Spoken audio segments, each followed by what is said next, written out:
A adoração não é um acordo comercial com Deus, pelo qual nós concordamos em louvá-lo, se Ele concordar em nos abençoar.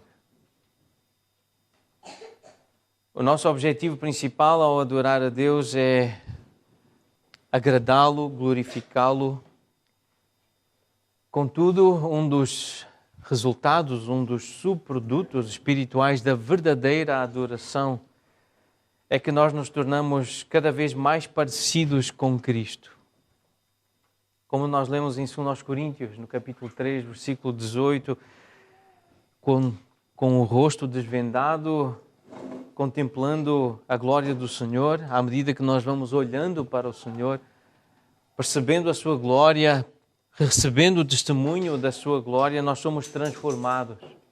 À medida que nós o adoramos porque Ele é Deus, porque Ele é glorioso, nós vamos sendo transformados à imagem de Jesus.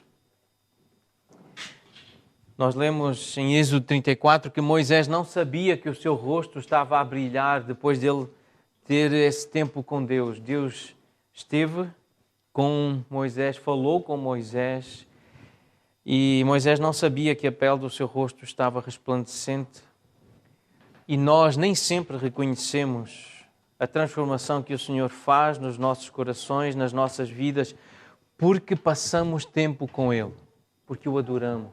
E nós não sabemos, nem sempre percebemos ou reconhecemos essas mudanças que Deus está a fazer em nós, no nosso caráter, até na nossa aparência.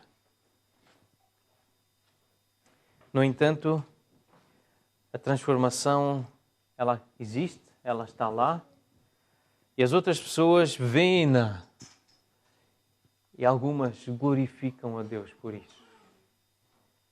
A adoração, por isso, é a nossa maior prioridade. Adorar a Deus, render-lhe graças, cantar para Ele, sobre Ele, é a nossa maior prioridade, mas é um grande privilégio.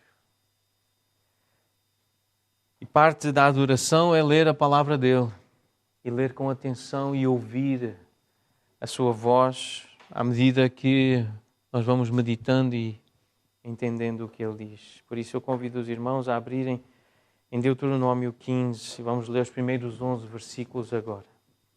Deuteronômio capítulo 15. Vamos ler os versículos de 1 até 11. Mesmo sentados, mas muito atentos à leitura e com todo o respeito, porque esta é a palavra do Senhor, inspirada, e é nosso Deus que fala connosco através deste livro. Ao fim de cada 7 anos farás remissão. Este, pois, é o modo da remissão. Todo o credor que emprestou ao seu próximo alguma coisa remitirá o que havia emprestado. Não o exigirá do seu próximo ou do seu irmão, pois a remissão do Senhor é proclamada. Do estranho podes exigi-lo, mas o que tiveres em poder de teu irmão, quitá-lo-ás, para que entre ti não haja pobre. Pois o Senhor teu Deus te abençoará abundantemente na terra que te dá por herança para a possuires. Se apenas ouvires atentamente a voz do Senhor teu Deus para cuidares em cumprir todos estes mandamentos que hoje te ordeno. Pois o Senhor teu Deus te abençoará, como te tem dito, assim emprestarás a muitas nações, mas não tomarás empréstimos, e dominarás muitas nações, porém elas não te dominarão. Quando entre ti houver algum pobre de teus irmãos, em alguma das tuas cidades, na tua terra que o Senhor teu Deus te dá, não endurecerás o teu coração, nem fecharás as mãos a teu irmão pobre. Então lhe abrirás de todo a mão e lhe emprestarás o que lhe falta, quanto baste para a sua necessidade. Guarda-te, não haja pensamento vil no teu coração, nem digas, está próximo o 7º ano, o ano da remissão, de sorte que os teus olhos sejam malignos para com o teu irmão pobre, e não lhe des nada, e ele clame contra ti ao Senhor e haja em ti pecado. Livremente lhe darás, e não seja maligno o teu coração quando lhe deres, pois por isso te abençoará o Senhor teu Deus em toda a tua obra e em tudo o que empreenderes, pois nunca deixará de haver pobres na terra.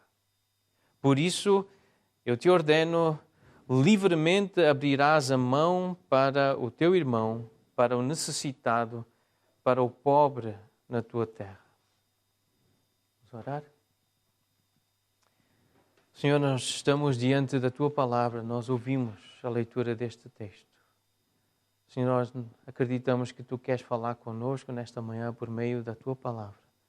É por isso, ó Pai, que nós pedimos a tua bênção para este momento, para cada um de nós, para cada ouvido aqui, que tu abençoes, que dês a capacidade de entender a tua palavra. Em nome de Jesus.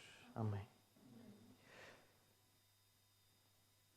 O versículo 1 começa dessa forma, no fim de cada 7 anos. Esta ideia do ano sabático, ela foi, e a questão do sábado foi estabelecido e descrito em Êxodo 23, em Levítico 25. Mas nessas passagens, a instrução está relacionada com o tempo de pousio da terra, de descanso da terra. A ideia nessas passagens, tanto em Êxodo quanto em Levítico, é para ensinar o povo acerca do descanso, que tem tudo a ver com fé e com a provisão divina, que Deus dará o sustento, mesmo a terra descansando, mesmo o povo descansando. E há uma oração de dedicação ao Senhor, o Salmo 127, um salmo importante, um cântico que o povo usava para adorar a Deus e que traz exatamente esta ideia. Inútil vos será levantar de madrugada, repousar tarde, comer o pão que penosamente granjeastes, porque aos seus amados Deus o dá enquanto dormem. Deus tem essa capacidade de dar o sustento, de dar o pão, dar o alimento, mesmo enquanto o seu povo, os seus filhos descansam. O sábado, o ano sabático, tem essa ideia do descanso, da fé, da confiança em Deus. Mas aqui, nesta parte da lei, Moisés fala sobre remissão e associada ao ano sabático, ao 7º ano. E essa expressão remissão, como nós já lembramos no início do nosso culto, está relacionada com suspensão de cobrança de tributos, o perdão da dívida. O verbo traz a ideia de soltar, de largar, deixar cair ou derrubar. Tem a ver com a ideia de descansar e ficar, portanto, livre, como nós também já cantamos, sobre essa liberdade que temos em Deus, em Cristo, por causa do preço que foi pago por Jesus. Remissão é uma disposição para desobrigar o cumprimento de uma obrigação, de uma pena. Está muito associado com clemência, com misericórdia, indulgência, com perdão. Então essa ideia de remissão está associada com o perdão. E no versículo 2 tem a explicação, é assim, este é o modo da remissão. E como nós já lemos, no fim dos 7 anos, caso o devedor não tivesse condições de devolver o valor ou o bem que tinha apanhado como um empréstimo, ele receberia aquilo como uma oferta do credor. E este é um conceito bíblico, um conceito novo para alguns, pode apanhar até desprevenido algum dos leitores, mas é isso que Deus está a dizer. Alguém pediu emprestado, alguém ficou com uma dívida, e se é irmão, se é do povo, ao fim dos 6 anos, se não tem como pagar, o credor oferece, dá. Não cobra mais. Este é o sentido do ano sabático e do conceito de remissão. E, portanto, nós já podemos fazer uma aplicação, porque isto tem a ver com Deus, com o coração de Deus, tem a ver com a vontade de Deus para o seu povo. E a aplicação sobre esta instrução de Deus é que nós podemos E até devemos emprestar aquilo que nós podemos ou queremos dar. Se nós não temos condições de dar e não queremos, não podemos dar, nós não podemos emprestar. O empréstimo é feito com essa percepção, que se não for devolvido, não será uma dívida. Esse é o coração com que nós devemos relacionar-nos uns com os outros.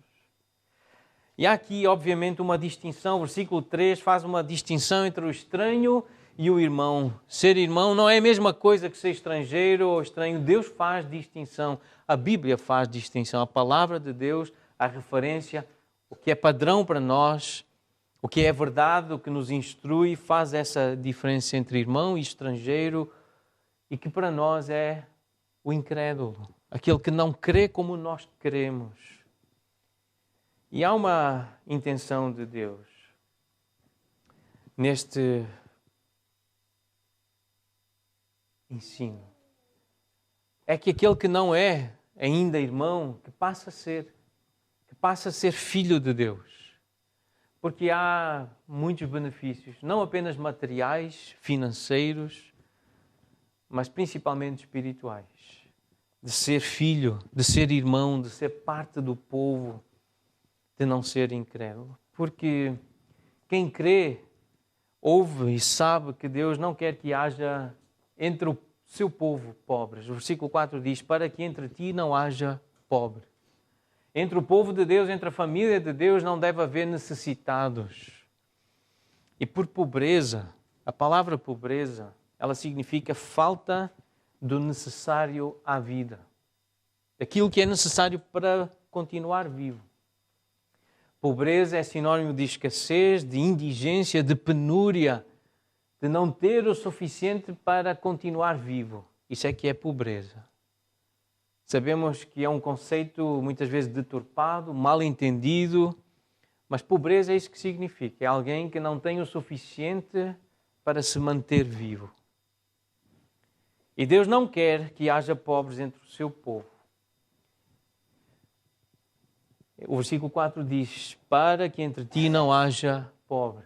Deus quer que todos tenham o suficiente para se manterem vivos. É por isso que Deus ensina muito sobre a importância do trabalho. Na sabedoria e no livro de Provérbios há uma grande ênfase na importância do trabalho. Porque é o trabalho que impede o povo de ser pobre. Vamos ver algumas dessas referências. Eu vou anotar aqui, podem também anotar nos vossos livros, nos vossos cadernos. Provérbios 10, versículos 4 e 5. O que trabalha com mão remissa empobrece. O que encolhe a sua mão. O que não é expedito, que não é diligente. Mas a mão dos diligentes vem a enriquecer-se. O que ajunta no verão é filho sábio, mas o que dorme na cega é filho que envergonha. Outra passagem, Provérbios 12, versículos 24 e 27. A mão diligente dominará, mas a remissa será sujeita a trabalhos forçados. A que se poupa a trabalho, a que não quer trabalhar, vai ter que ser obrigada a trabalhar. O preguiçoso não assará a sua caça, mas o bem precioso do homem é ser ele diligente, ser trabalhador dedicado. Outra passagem importante sobre o trabalho, Provérbios 13, versículos 4 e 11. O preguiçoso deseja e nada tem, mas a alma dos diligentes se farta. Verso 11. Os bens que facilmente se ganham, esses diminuem, mas o que ajunta à força do trabalho terá aumento. 14, 23. Em todo o trabalho há proveito. Meras palavras, porém, levam à penúria. 19, versículo 15. A preguiça faz cair em profundo sono e o ocioso vem a padecer fome. 20, versículo 24. O preguiçoso não lavra por causa do inverno, pelo que na cega procura e nada encontra. Versículo 13. Não ames o sono para que não empobreças. Abre os olhos e te fartarás do teu próprio pão. Provérbios 24, versículos 30 a 34. Passei pelo campo do preguiçoso e junto à vinha do homem falto de entendimento. Eis que tudo estava cheio de espinhos, a sua superfície coberta de ortigas e o seu muro de pedra em ruínas. Tendo-o visto, considerei, vi e recebi a instrução. Um pouco para dormir, um pouco para tosquenejar, um pouco para encruzar os braços em repouso. Assim sobrevirá a tua pobreza como um ladrão e a tua necessidade como um homem armado. Provérbios 27, versículo 18. O que trata da figueira comerá do seu fruto, e o que cuida do seu senhor será honrado. Versículos 25 a 27. Quando removido o feno, aparecem os renovos, e se recolherem as ervas dos montes, então os cordeiros te darão as vestes, os bodes, o preço do campo, e as cabras, leite em abundância para teu alimento, para alimento da tua casa, e para sustento das tuas servas. E por fim, Provérbios 28, 19, o que lavra a sua terra virá a fartar-se de pão, mas o que se ajunta a vadios se fartará de pobreza. Aqui há apenas uma seleção de alguns versículos no livro da sabedoria, o livro que foi escrito para ensinar o Filho de Deus, sobre como evitar a pobreza. Deus ensina sobre como é que não há e não deve haver, ou para que não haja pobres entre o seu povo. A importância do trabalho, da mão diligente. No Novo Testamento nós temos este testemunho do apóstolo Paulo em Atos 20, versículo 34. Vós sabeis que estas mãos, falando das suas próprias mãos, estas mãos serviram para o que me era necessário a mim e aos que estavam comigo, tendo-vos mostrado em tudo que, trabalhando assim, é mister socorrer os necessitados e recordar as palavras do próprio Senhor Jesus. Mais bem-aventurado é dar do que receber. E ele diz aos Efésios, na carta que escreveu no capítulo 4, aquele que furtava não furte mais, antes trabalhe, fazendo com as próprias mãos o que é bom, para que tenha com que acudir ao necessitado. Então essa foi a prática da igreja primitiva, é isso que nós lemos no livro de Atos. E a igreja primitiva é o nosso maior e o nosso melhor modelo de uma igreja bíblica, é olhar para o início, para o livro de Atos. E nós lemos no capítulo 4 de Atos que da multidão dos que creram, um era o coração e a alma, ninguém considerava exclusivamente sua nenhuma das coisas que possuía, tudo o que tinham eles consideravam comum. E com grande poder os apóstolos davam testemunho da ressurreição do Senhor Jesus, em todos havia uma abundante graça. Nenhum necessitado havia entre eles, porquanto os que possuíam terras ou casas, vendendo-as, traziam os valores correspondentes, depositavam aos pés dos apóstolos, então se distribuía a qualquer um à medida que alguém tinha necessidade. E assim também entre a igreja primitiva, entre o povo do Senhor, não havia pobres. Não havia necessidade de escassez e de penúria. Essa é a vontade de Deus ao longo dos séculos. Continua a ser essa a vontade de Deus, que não haja entre o seu povo nenhum pobre. E, portanto, para erradicar a pobreza, a solução é ouvir atentamente a voz do Senhor, o nosso Deus, para cuidarmos em cumprir todos os mandamentos que Ele nos ordena. É isso que está no versículo 5. Para não haver pobreza, a solução é esta, versículo 5. Ouçam a palavra de Deus. Cumpram, obedeçam. É assim que Deus ensina a erradicar a pobreza, para que não haja necessitados. Ele ensina sobre o valor do trabalho. nós devemos sim acudir os irmãos necessitados.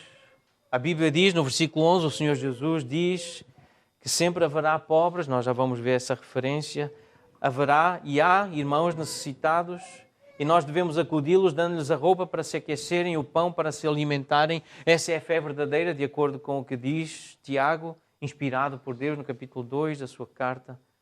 Mas também devemos falar a esses necessitados as palavras do Senhor acerca do trabalho responsável e fiel. Não apenas dar o que precisam para o corpo, mas dar o que precisam principalmente para a alma, para o espírito. Ensinar acerca do trabalho responsável e fiel. E isto para que não haja entre o povo pobres, não haja entre o povo de Deus nenhum pobre. Pois o Senhor teu Deus te abençoará abundantemente na terra que te dá por herança para a possuires, se apenas ouvis atentamente a voz do Senhor teu Deus para cuidares em cumprir todos estes mandamentos que hoje te ordeno. Contudo, e nós já fizemos menção dessa ideia do versículo 11, nunca deixará de haver pobres na terra. Sempre vai haver. O Senhor Jesus disse, quando aquela mulher, e houve dois momentos, tanto em Mateus 26 quanto em João 12, são dois relatos muito semelhantes, em que Jesus diz, diante daquela situação de ele estar a ser ungido com um perfume caríssimo, ele diz, os pobres sempre os tendes convosco. Nunca deixará de haver pobres na terra. E nós vamos ter sempre essa oportunidade de fazer o bem a todos. Enquanto tivermos oportunidade, essa instrução para a igreja, façamos o bem a todos, mas principalmente aos domésticos da fé, aos da família da fé. Que eles se tornem irmãos, que eles queiram fazer parte do povo, porque esse não é o compromisso para com o estranho. Não é a intenção de Deus que a igreja se ocupe em alimentar os pobres, estrangeiros, estranhos, aqueles que não querem saber de Deus, em ouvir a palavra de Deus, em ser instruídos acerca do trabalho responsável e fiel. A prioridade da igreja, porque é a prioridade de Deus, é cuidar dos seus, do seu povo, dos seus filhos.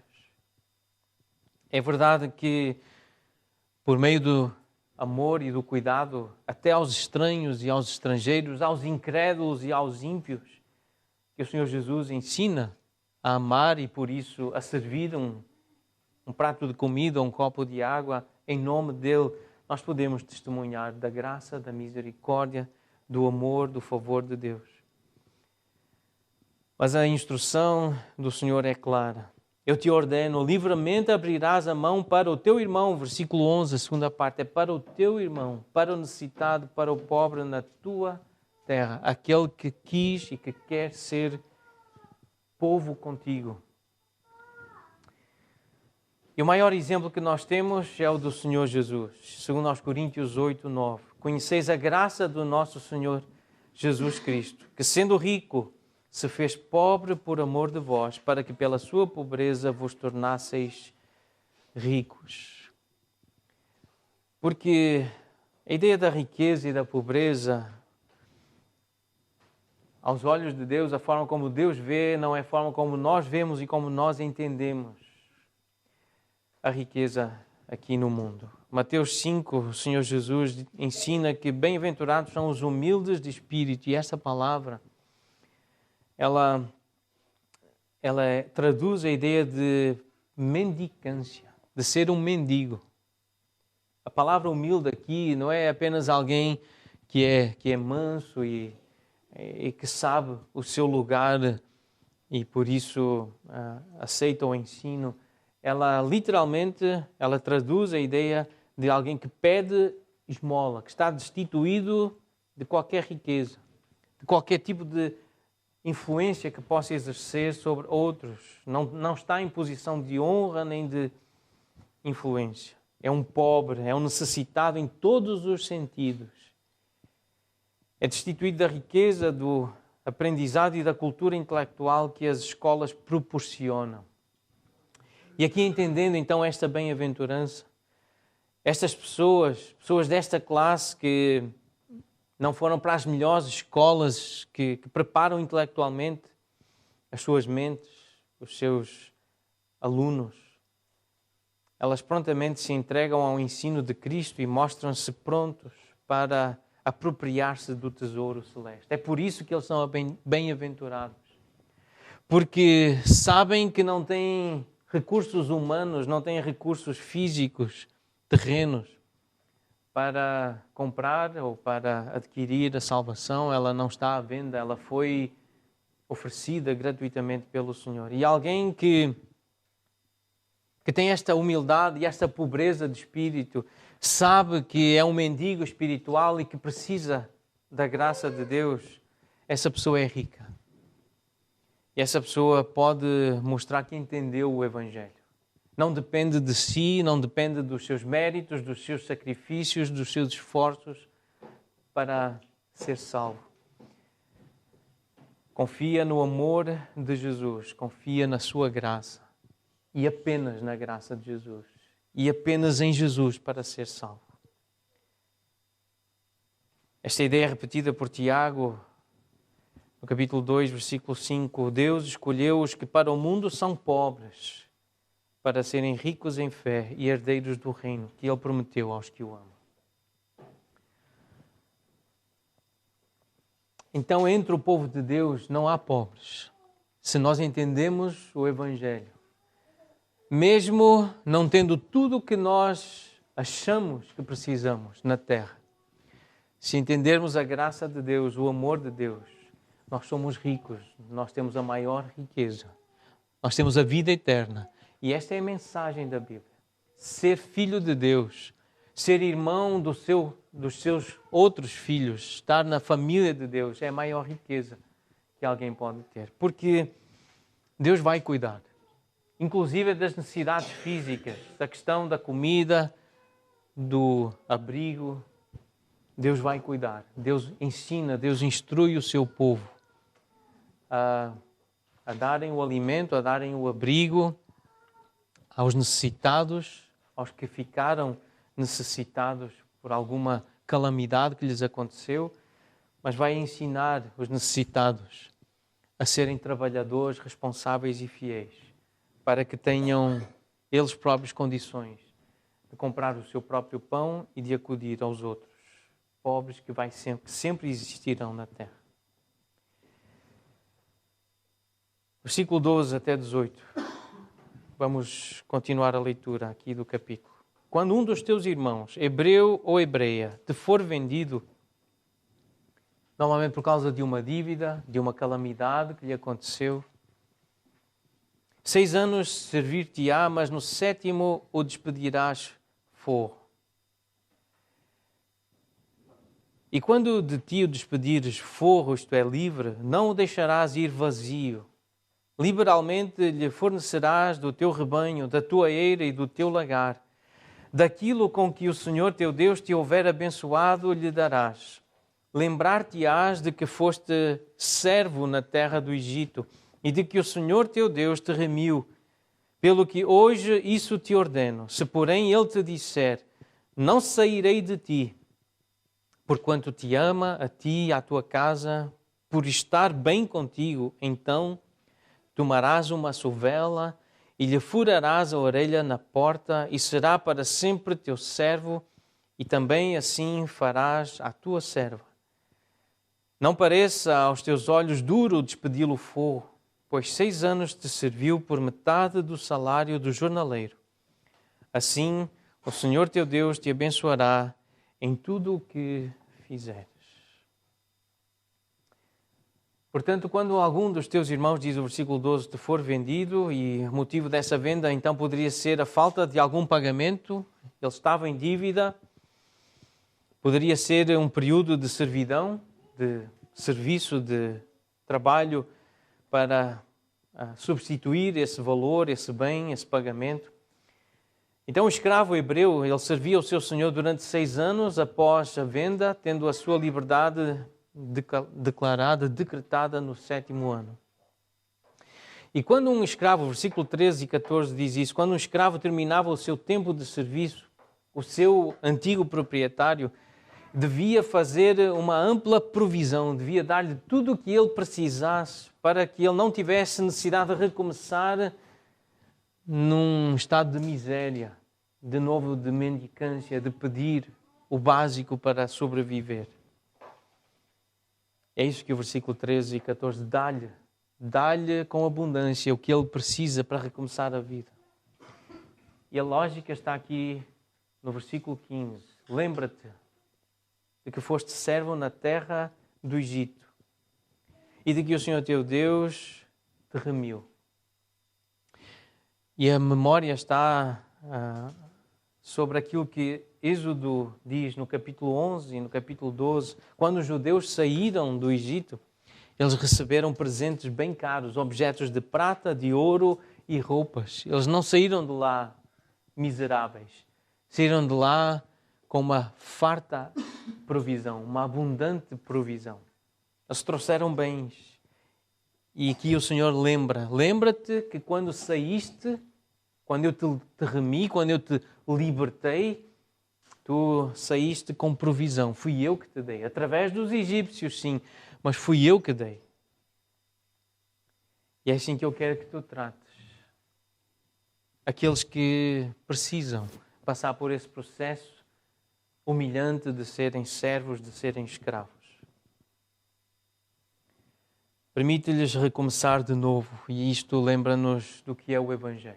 Alguém que é liberto do pecado. Segundo aos Coríntios 5:17 diz: se alguém está em Cristo, se alguém é liberto do pecado, se alguém é liberto da escravidão do pecado, então é uma nova criatura. As coisas antigas já passaram e fazem-se novas. Há uma oportunidade de começar de novo e começar bem, começar com uma ampla provisão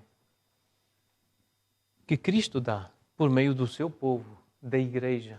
A igreja deve estar disposta a suprir aquilo que um novo convertido precisa para recomeçar a sua vida livre em Cristo.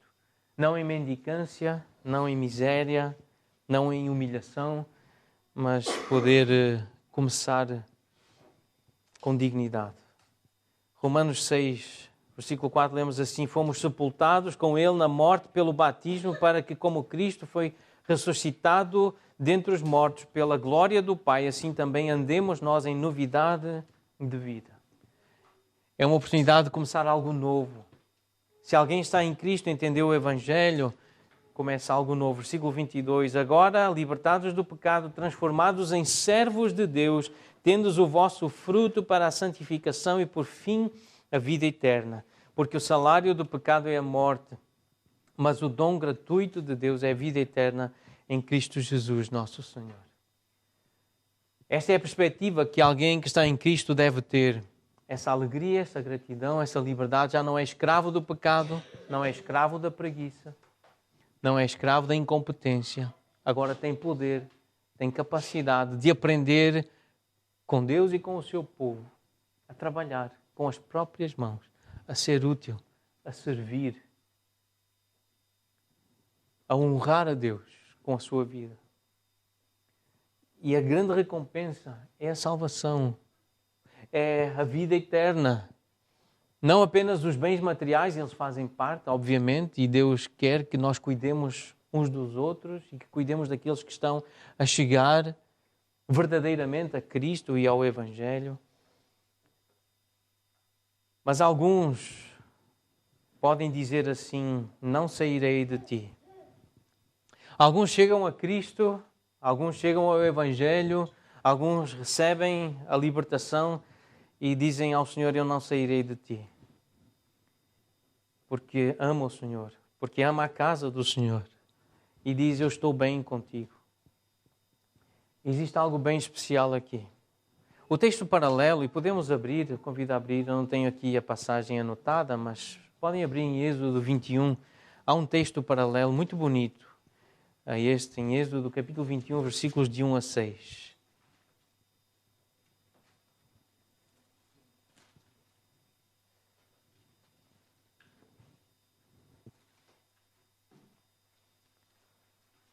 é uma passagem paralela que tem um discurso muito semelhante. Se comprares, versículo 2, se comprares um escravo hebreu, 6 anos servirá, mas ao 7º sairá forro, isto é, livre, de graça. Se entrou solteiro, sozinho sairá. Se era homem casado, com ele sairá a sua mulher. Se o seu senhor lhe der mulher e ela der à luz filhos e filhas, a mulher e os seus filhos serão do seu senhor e ele sairá sozinho. Porém, se o escravo expressamente disser, eu amo o meu senhor. E esta é a expressão aqui do versículo 5. Eu amo o meu senhor. Também amo a minha mulher e os meus filhos e eu não quero sair forro. Então o seu senhor o levará aos juízes e o fará chegar à porta ou à ombreira, e o seu senhor lhe furará a orelha com uma sovela e ele o servirá para sempre. Então existe algo aqui muito bonito, muito especial. Alguns servos podem querer ficar a servir na casa do seu senhor para sempre. É verdade que todos nós devemos amar tanto o nosso Senhor que iremos querer servi-lo de boa vontade e com alegria durante toda a nossa vida. Mas há alguns que pensam e dizem assim, não sairei de ti, porquanto eu amo-te a ti, eu amo a tua casa, eu estou bem contigo.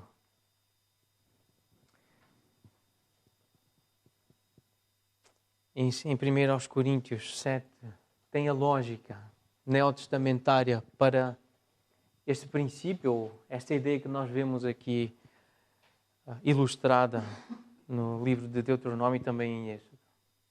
Paulo diz, foste chamado sendo escravo, não te preocupes com isso, mas se ainda podes tornar-te livre, aproveita a oportunidade. Porque o que foi chamado no Senhor sendo escravo é liberto do Senhor. Semelhantemente, o que foi chamado sendo livre é escravo de Cristo. Por preço fostes comprados.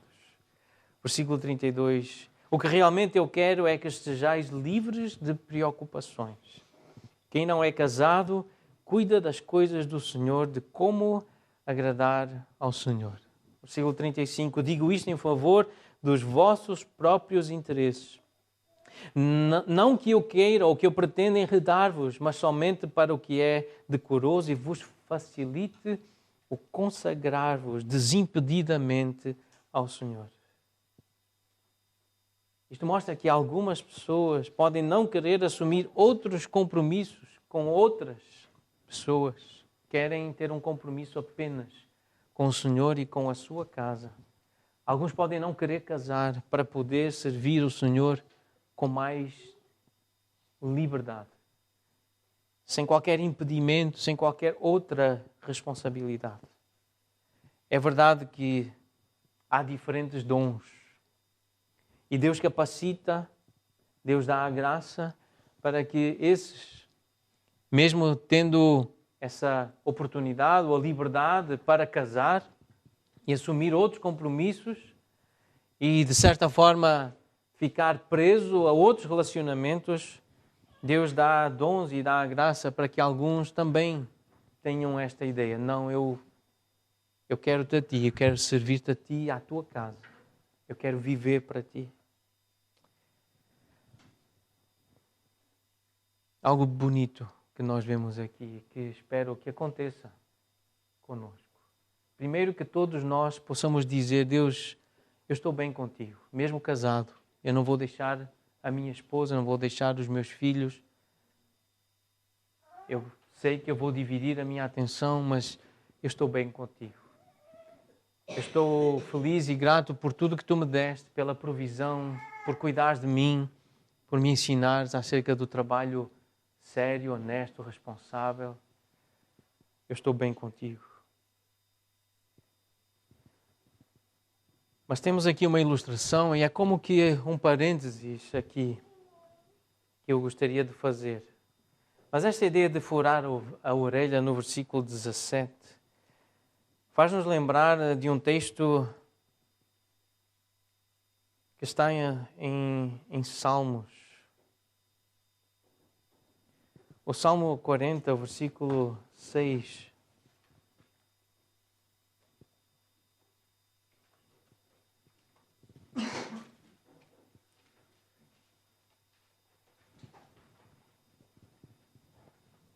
Diz assim: sacrifícios e ofertas não quiseste, abriste os meus ouvidos.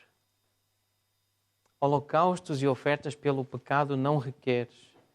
Versículo 8: agrada-me fazer a tua vontade, ó Deus, dentro do meu coração está a tua lei. E porquê? Porque tu abriste os meus ouvidos. Há uma outra passagem que no profeta Isaías traz esta ilustração de como que fazer um buraco, de abrir.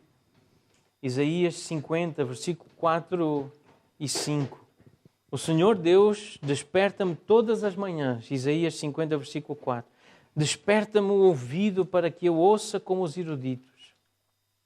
Versículo 5 é bem mais descritivo aqui. O Senhor Deus me abriu os ouvidos e eu não fui rebelde, não me retraí. Então esta ideia, e apontando para as orelhas e lembrando que os sacerdotes, eles tinham que ter as suas orelhas ungidas. Também o seu polegar da mão e do pé. E nós acreditamos que isto de forma simbólica para o que implica o ministério, o ouvir a palavra do Senhor, o que fazemos, o que praticamos, os lugares que nós visitamos, para onde vamos, para onde os nossos pés nos levam. Mas o que fica claro aqui nesta passagem, nesta ideia central, é que o que todos nós precisamos é de ouvidos abertos para ouvir a vontade de Deus. É assim que não vai haver pobres no nosso meio. É se os ouvidos forem abertos, se as orelhas estiverem furadas, se houver essa identificação com o Senhor. Uma orelha bem furada que mostre que amamos o Senhor, ouvindo o que Ele diz e fazendo o que Ele quer. Porque Ele diz, se tu me amas, tu ouves o que eu digo e tu fazes o que eu mando. É o nosso Senhor que diz isso. Se alguém diz que ama o Senhor e que quer ficar com Ele e quer pertencer à sua casa, deve entender o que Ele ensina sobre amor, amá-lo. Tu ouves o que eu ensino e tu fazes o que eu mando. Então a ênfase aqui está na fé que produz generosidade. Se nós formos duros de coração ou avarentos, como está no versículo 7, se tivermos mãos fechadas, nós mostraremos que não acreditamos realmente que Deus cumpra as suas promessas, que irá prover para aqueles que são generosos com os necessitados. Há pessoas que têm medo de dar porque acham que não vão ter para si mesmos, para as suas necessidades. E por isso estão a ser incrédulos. Essa é a mensagem do Shabat, ou do ano sabático. É que Deus disse que no sábado, mesmo não recolhendo o maná, que Deus disse, eu vou vos dar alimento no sábado. E no 7º ano, mesmo a terra não sendo trabalhada e não havendo o trabalho do agricultor, Deus disse que iria dar o sustento. Era preciso fé. E nós precisamos de fé para repartir aquilo que Deus nos tem confiado com aqueles que estão a começar a vida cristã. Aqueles que são necessitados, que chegam com as vidas destruídas, sem responsabilidade, sem fé, com pecados escravizadores como o da preguiça. Pessoas que precisam aprender a trabalhar. E a igreja precisa ter essa compaixão, essa misericórdia, esse sentido de remissão, de bondade, de graça para ensinar, para cuidar dos necessitados que surgem no nosso meio e ensinar-lhes o trabalho responsável e fiel. Jesus tornou-se pobre para nos enriquecer e abençoa-nos para que nós possamos ser uma bênção para os outros. Conheceis a graça do nosso Senhor Jesus Cristo, que sendo rico, se fez pobre por amor de vós, para que pela sua pobreza vos tornasseis ricos. E se nós conhecemos Cristo, se nós estamos em Cristo, nós temos a verdadeira riqueza. Nós temos o Senhor, temos o seu Espírito, a sua palavra, nós temos o Evangelho. Isso faz com que nós possamos ser uma bênção e que queiramos, sim, ser uma bênção para outros, ajudando-os a serem ricos também, a não terem falta de nada do que é necessário para manter a vida. E isso é alguém que é rico. A oração da sabedoria, lá em Provérbios 30, ensina-nos a orar assim: não me des nem a pobreza nem a riqueza, materialmente falando. Dá-me o pão que me for necessário. Isso é ser rico. Ter o pão para o corpo. É isso que Paulo diz a Timóteo, capítulo 6, versículo 8, na primeira carta. Tendo sustento e com que nos vestir, estejamos contentes. Se nós temos comida e temos roupa para nos abrigar, estejamos contentes. Somos ricos materialmente, falando. Mas há outras riquezas que Deus quer que nós valorizemos mais. Tesouros no céu. Eu acredito sim que Deus quer algo de nós, esse contentamento, que aprendamos o segredo de viver contentes com a roupa que temos, com a comida que temos e não deixar que falta nenhum dos nossos irmãos, mostrar que amamos assim o nosso Deus, que ouvimos, que entendemos a sua palavra, o seu ensino. E porque entendemos e recebemos o seu amor, nós podemos dizer: Senhor, agora eu quero servir-te, eu vou servir-te. Com as minhas mãos eu vou trabalhar para ter com que acudir ao necessitado.